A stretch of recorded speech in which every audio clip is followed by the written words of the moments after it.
Good morning, my fellow yogic travelers. I'm mighty glad to be alive today, and I hope that you are too, as we continue to live, laugh, love, learn, linger, live the life we love. Well, it's Wednesday. That means it's a bad joke day.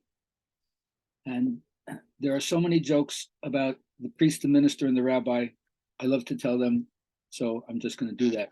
So this priest, minister, and rabbi are talking together, and they say, we're all going to face end of life issues. What is it that you would like people to say about you when you've shed this mortal coil?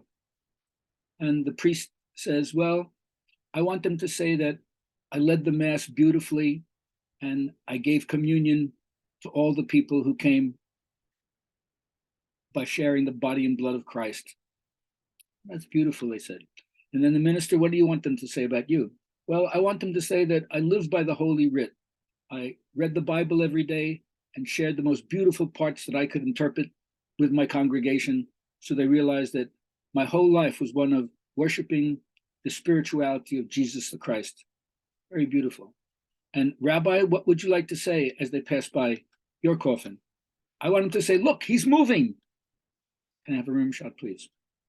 All right. So first thing that my affirmation masters have taught me is don't be an idolater.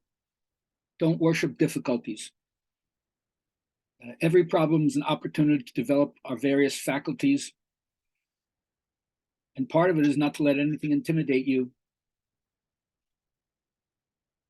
You plus spirit is a majority. So can you find that place where within you, you're more than equal to anything that may arise? Spirit doesn't want anyone to grovel. So can you let things be and let things go? According to the biblical idea, God creates things by letting it be. Let there be light. So let it be, and it is done. But you must let it. And then, of course, apply intelligence at every point in your life. Eating, drinking, reading, sleeping, spending, hearing, considering, speaking. So demonstrate what you really believe. And if you do that, you will not feel that life is passing you by, because a lot is at stake in terms of fulfillment of your own potential. And even if 3/4 of the time it doesn't happen the way you think it should or wish it would, that's really cool, because thy will, not my will, accept what is as a momentary expression of the eternal here and now. So the internal generator is always humming. And as a genuine spiritual hippie, I can tell you, I've experienced it, I've seen it. I can't say I'm so fully established in it that like I'm a Buddha.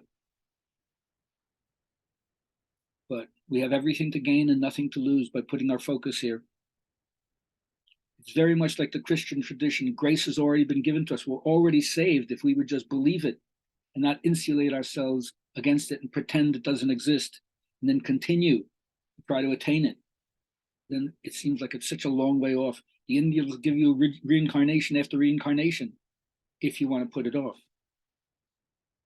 And to accept oneself, especially the love of the divine, as I understand it, the divine doesn't love anyone any less if they're a lech or a glutton or a pig, and they die that way. In the divine mind, there's some beautiful spark of goodness that's still there, however covered over it is. An incredible vision to have, to open your heart and to adapt yourself. Anyway, the basic idea is, if you feel like I do, that it's unbearable to be separated from your own vision of deity or the source or spirit. And that's why I explore the spiritual life. We can't handle being separate from it. And so we do everything possible to unite ourselves with it. But the easiest way to do it is to accept that the grace is already given to you and live a life of appreciation and thankfulness, rather than trying to mimic other people, which is kind of monkey business, and thinking that you can attain the spiritual state by doing what other people did. So in that case, I think something will always be missing. So find your way of doing it for no other reason than we're built for spirit.